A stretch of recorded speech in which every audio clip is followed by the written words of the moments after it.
السلام عليكم ورحمة الله وبركاته. بسم الله الرحمن الرحيم. بسم الله ما شاء الله. شقة النهاردة صافي 100 متر المساحة، 3 غرف وريسبشن، قطعتين. الشقة اوبن فيو، 3 قطع على الشارع، الفيو بتاعهم مفتوح، غرفة على منور. دي المكتبة بتاعتنا. في غرفة بابها على الريسبشن، ودي البلكونة زي ما احنا شايفين كده، الفيو مفتوح، شايفة البحر، غير مجروحة الشقة نهائي. هنا شايفين المينا، دي مراكب الصيادين، ده شارع 16 الجديد. العمارة 2 أسانسير، 1 فردي 1 زوجي. أول أوضة معانا تنفع ليفينج أو غرفة أطفال. نفس الفيو برضو، شقة تحفة غير مجروحة، فيها أعداد الكهرباء وفيها أعداد المية. الغاز على الباب توصيل، لأن هي أول ساكن طبعا.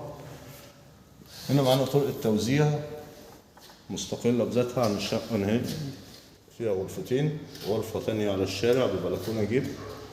الشقة كلها جبسن بورد كده، تشطيب حديث، تأسيس حلو. بلكونة جيب على نفس الفيو.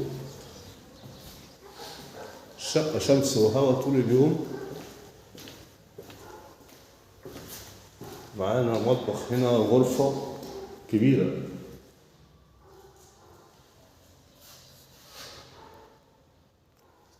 هنا معانا الحمام.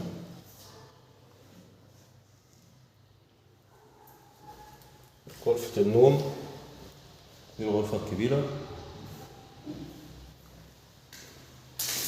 كده، على منور خاص عليه الحمام والمطبخ والغرفة اللي احنا فيها. سعر الشقة 570,000. الشقة في الدور ال15 قبل الأخير. فيها 2 أسانسير، فردي وزوجي، وحارس للعقار وكاميرات مراقبة. وشوفوا الشقة على خير مع شقة تانية، والسلام عليكم ورحمة الله وبركاته.